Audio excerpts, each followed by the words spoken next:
Hello friends, my name is Miss Maureen and welcome to Storytime. Today we are talking about mythological creatures. But before we get into that, why don't we sing our hello song? So we will do a salute when we sing hello, and we'll take our two fingers and have them give each other a hug when we sing friends.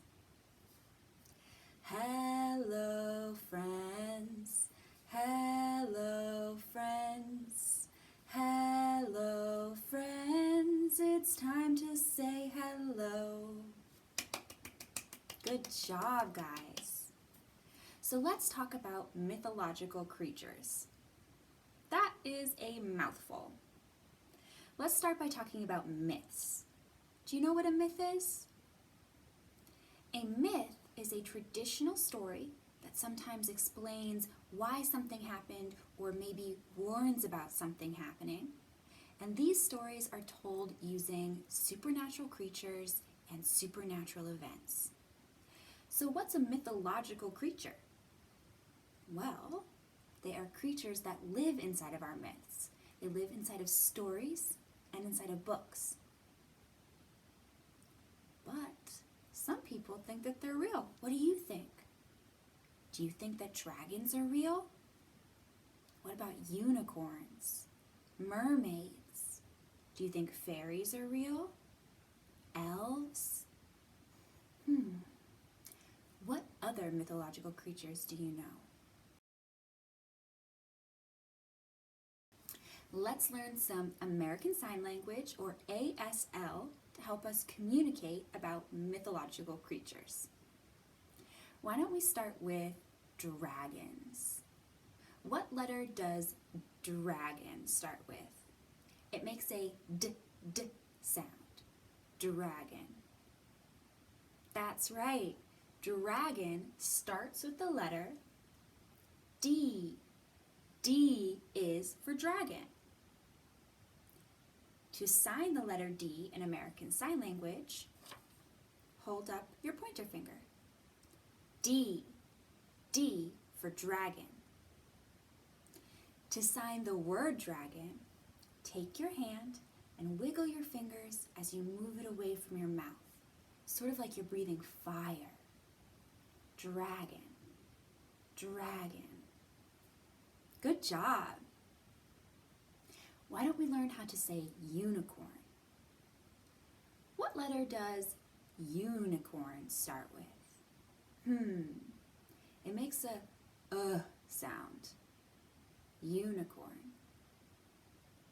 Unicorn starts with the letter U. U is for unicorn. To sign the letter U using American Sign Language, hold up your pointer and your middle finger and keep them together.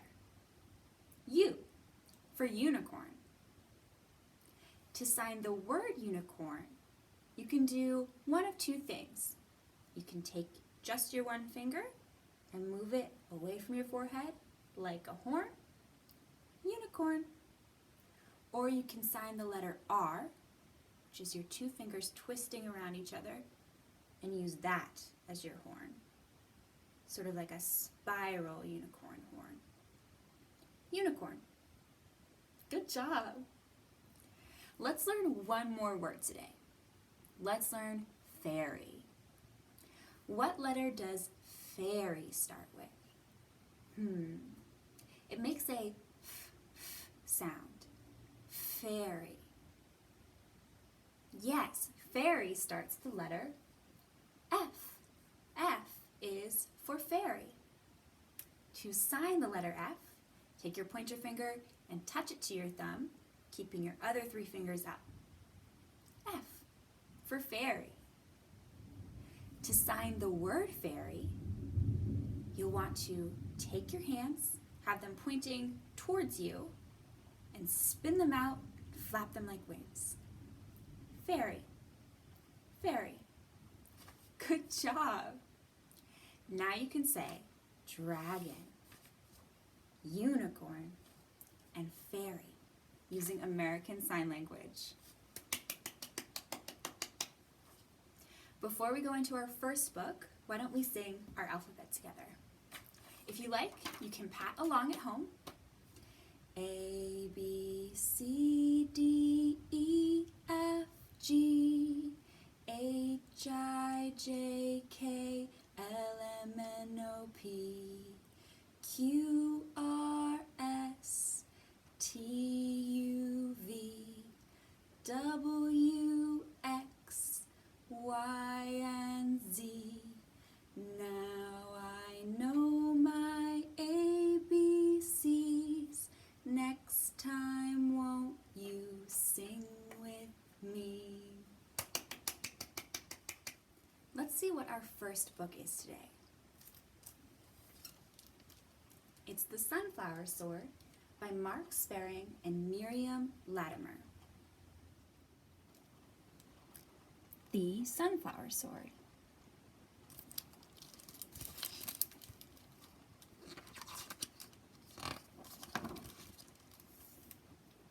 The Sunflower Sword.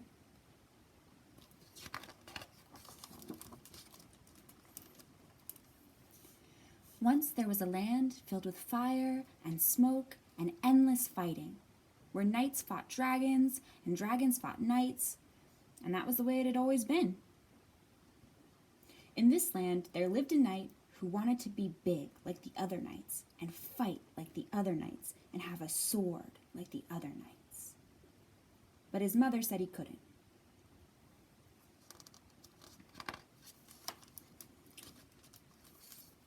"Why do you want a sword?" she asked. "To whoosh and swoosh in the air," smiled the little knight. Said his mother, and she hurried off to find a sunflower. "Well," sighed the little knight, "I suppose I could pretend it's a sword."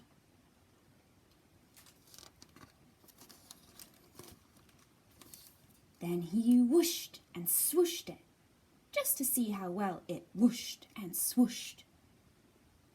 It whooshed and swooshed very well. "But," said the little knight, "it won't be any good for fighting dragons."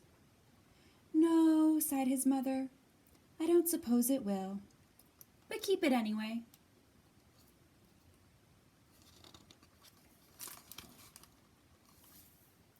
So the little knight trundled up Dragon Hill, a place where only the biggest, bravest knights ever went. He played happily all day. The sunflower sword swung this way and that, and slew not one, not two, but 3 imaginary dragons.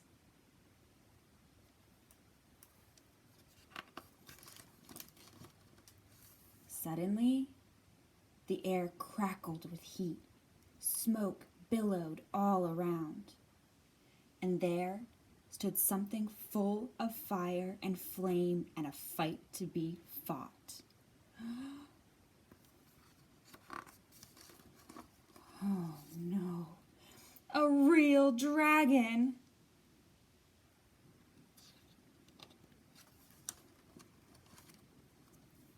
The little knight had no choice. It was too late to run, so he whooshed and swooshed the sunflower sword. It cut through the air like a fine silver blade, but suddenly, as it swung near him, the dragon saw what it was, and reached out to take it. "Could it be?" thought the dragon. "Has this little knight climbed to the top of Dragon Hill to offer me a flower?" Could it be, thought the little knight, a dragon might not be so fearsome after all? Then the little knight and the dragon looked at each other, and both began to smile.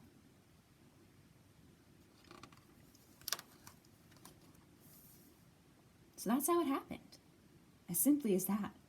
From then on, they met each day on Dragon Hill and played much better games than fighting.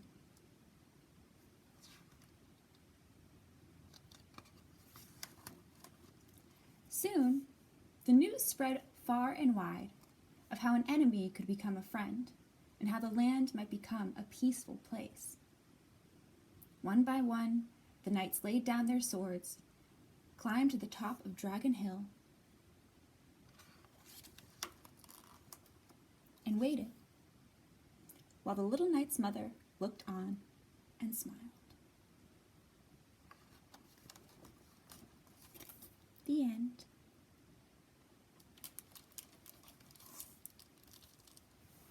I think we have some mythological creatures in the library today. What do we have here?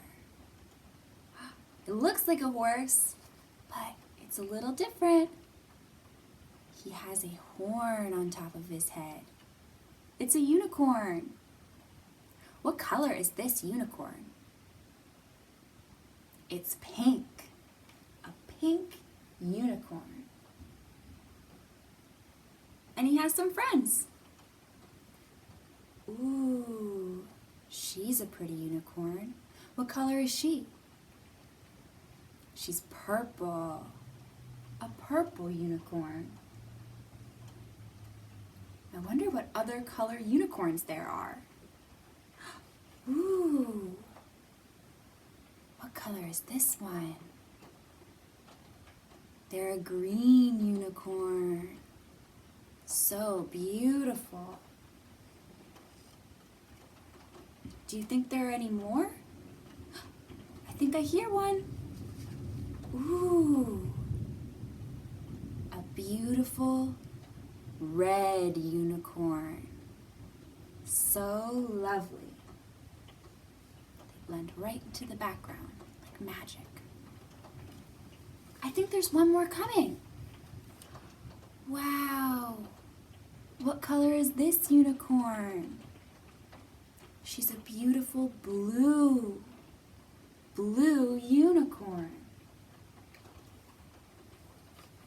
Wow. How many unicorns do we have in the library today? Let's count them. 1, 2, 3, 4, 5. 5 beautiful unicorns. Wow. I saw 5 little unicorns, creatures from folklore. The blue one trotted away. And then there were 4. I saw 4 little unicorns resting by a tree. The red one trotted away. And then there were 3. I saw 3 little unicorns, but as near to them I drew. The green one trotted away. And then there were 1, 2. I saw 2 little unicorns. I watched them run and run and run. The purple one pranced away. And now there is 1. I saw a lonely pink unicorn standing in the sun. But when I blinked my eyes, the pink one trotted away. And then there were none. No more unicorns. Let's move on to our next book. This one is called Not Quite Narwhal by Jessie Sima. Not Quite Narwhal.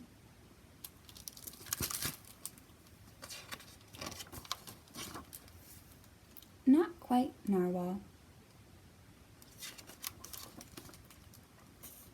Kelp was born deep in the ocean.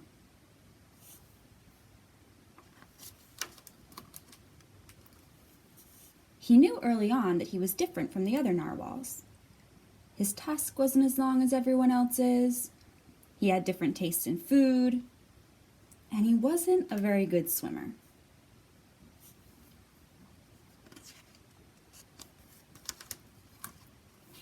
But his friends didn't seem to mind. So Kelp decided he wouldn't either.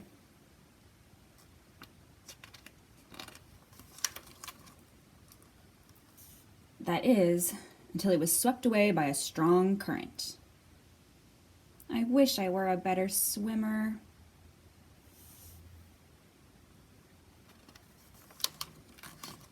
Kelp found himself at the surface, closer to land than he'd ever been before.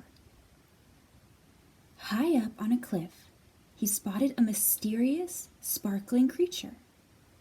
It looked so familiar. It looked like kelp. Do you see it? What do you think it is? It's not a narwhal.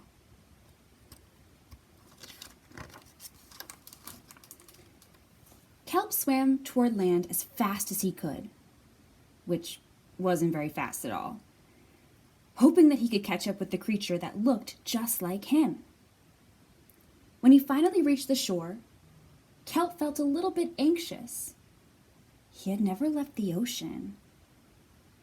He was nervous about walking for the first time, but the land creatures made it look so easy.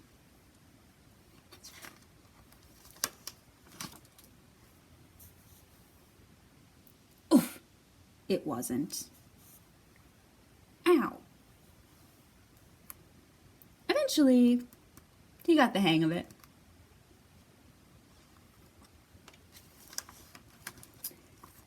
Everything on land was strange and beautiful, but also kind of scary.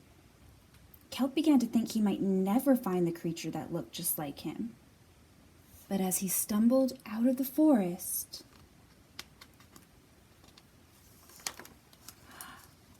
land narwhals! Actually, we're unicorns. And by the looks of it, so are you. Whoa. Kelp had never heard of unicorns before. They taught him all sorts of new things about his tusk. We call them horns. Wow. Ooh. They introduced him to unicorn delicacies, unicones. And they showed him how to gallop. There was no doubt that Kelp was, in fact, a unicorn. He was having so much fun that he didn't want to leave. But then he remembered all of his friends under the sea. Kelp missed them terribly.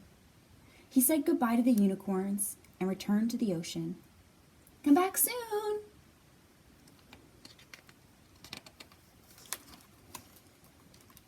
Kelp swam toward home as fast as he could, which wasn't very fast at all, hoping that the narwhals would still like him now that he was a unicorn. When he finally arrived, Kelp had butterflies in his stomach. Welcome home, Kelp!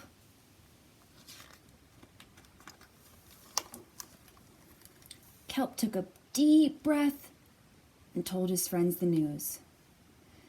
Turns out, I'm not a narwhal. Of course you aren't. I'm a unicorn. We all knew that. They took it quite well.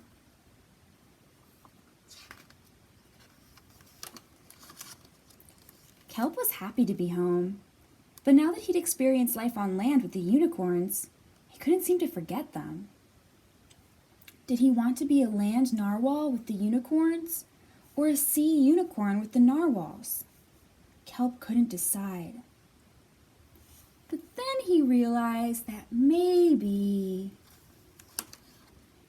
just maybe,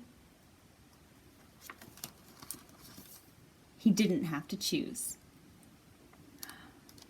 Ooh, he gets to live with all his friends.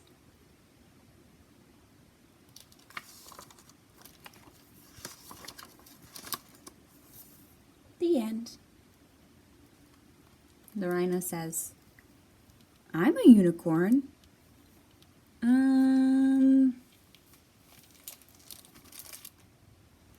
I have a couple of movement exercises for us to do. For this first one, we're going to pretend to be dragons. Can you show me your dragon wings? Can you flap them for me? Let's start by just flapping our wings. Fly, fly, dragonfly, fly, fly, dragonfly, fly, fly, dragonfly, way up in the sky. Good job. Now while we flap our wings, let's twirl around in circles. Go in a full circle, or maybe just lazy twirls around the room. Whatever you want to do, just pretend you're a dragon. Twirl, twirl, dragon, twirl, twirl, twirl, dragon, twirl, twirl, twirl, dragon, twirl, twirl around the world. Good job. Let's do one more. Why don't we hop while we flap our dragon wings?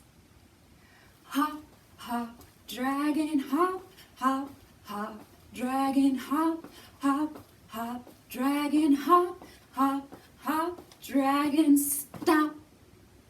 Good job. I have one more movement exercise for us, and for this one, we're going to be little unicorns. You might recognize this rhyme a little bit. It's like our teddy bear turnaround, but it's just a slight bit different.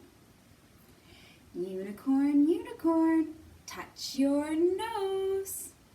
Unicorn, unicorn, touch your toes. Unicorn, unicorn, pat your head. Unicorn, unicorn, go to bed.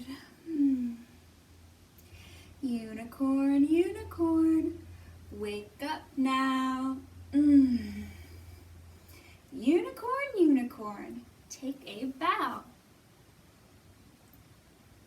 Unicorn, unicorn, touch the ground. Unicorn, unicorn, turn around. Unicorn, unicorn, sit back down. Unicorn, unicorn, don't make a sound. Shh. Let's see what our last book is today.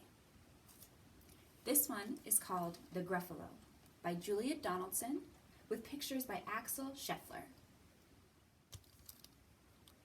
The Gruffalo.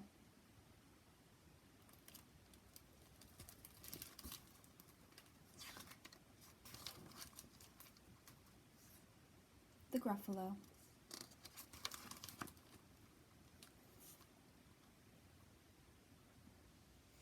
A mouse took a stroll through the deep, dark wood. A fox saw the mouse, and the mouse looked good. Where are you going to, little brown mouse? Come and have lunch in my underground house. It's terribly kind of you, fox, but no. I'm going to have lunch with a Gruffalo. A Gruffalo? What's a Gruffalo? A Gruffalo? Why, didn't you know? He has terrible tusks and terrible claws and terrible teeth in his terrible jaws. Where are you meeting him? Here, by these rocks. And his favorite food is roasted fox. Roasted fox? Oh my, fox said. Goodbye, little mouse. And away he sped. Silly old fox. Doesn't he know? There's no such thing as a Gruffalo. On went the mouse through the deep dark wood. An owl saw the mouse, and the mouse looked good. Where are you going to, little brown mouse? Join me for tea in my treetop house. It's frightfully nice of you, owl, but no, I'm going to have tea with a Gruffalo. A Gruffalo? What's a Gruffalo? A Gruffalo? Why, didn't you know? He has knobby knees and turned out toes, and a poisonous wart at the end of his nose. Where are you meeting him? Here by the stream, and his favorite food is owl ice cream. Owl ice cream? Too-wee-too! Goodbye, little mouse, and away owl flew. Silly old owl. Doesn't he know? There's no such thing as a Gruffalo. On went the mouse through the deep, dark wood. A snake saw the mouse, and the mouse looked good. "Where are you going to, little brown mouse? Come for a feast in my log pile house." "It's wonderfully good of you, Snake, but no, I'm having a feast with a Gruffalo." "A Gruffalo? What's a Gruffalo?" "A Gruffalo. Didn't you know? His eyes are orange. His tongue is black. He has purple prickles all over his back." "Where are you meeting him?" "Here by this lake. And his favorite food is scrambled snake." "Scrambled snake! It's time I hid. Goodbye, little mouse." And away Snake slid. Silly old Snake. Doesn't he know? There's no such thing as a Gruffalo. Oh! Uh-oh. But who is this creature with terrible claws and terrible teeth in his terrible jaws? He has knobby knees and turned-out toes and a poisonous wart at the end of his nose. His eyes are orange, his tongue is black. He has purple prickles all over his back. Oh, help! Oh, no! It's a Gruffalo! Oh. "My favorite food," the Gruffalo said. "You'll taste good on a slice of bread." "Good?" said the mouse. "Don't call me good. I'm the scariest creature in this deep, dark wood. Just walk behind me. Soon you'll see. Everyone is afraid of me." "Oh, sure," said the Gruffalo, bursting with laughter. "You lead the way, and I'll follow after." They walked and walked till the Gruffalo said, "I hear a hiss in the grass ahead." "It's Snake," said the mouse. "Why, Snake, hello." Snake took one look at the Gruffalo. "Oh dear," he said, "goodbye, little mouse," and slid right into his log pile house. "You see," said Mouse, "I told you so." "Amazing," said the Gruffalo.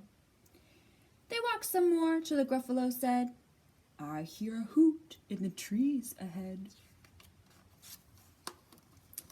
"It's Owl," said Mouse. "Why, Owl, hello." Owl took one look at the Gruffalo. "Boo-hoo," he said, "goodbye, little mouse," and flew right up to his tree-top house. "You see," said Mouse, "I told you so." "Astounding," said the Gruffalo. They walked some more till the Gruffalo said, "I hear some paws on the path ahead." "It's Fox," said Mouse. "Why, Fox, hello." Fox took one look at the Gruffalo. "Oh, help," he said, "goodbye, little mouse," and ran right in to his underground house. The mouse said, "Gruffalo, now you see, everyone is afraid of me. But now my tummy's starting to rumble, and my favorite food is Gruffalo crumble." "Gruffalo crumble," the Gruffalo said, and as quick as the wind, he turned and fled. All was quiet in the deep, dark wood. The mouse found a nut, and the nut was good.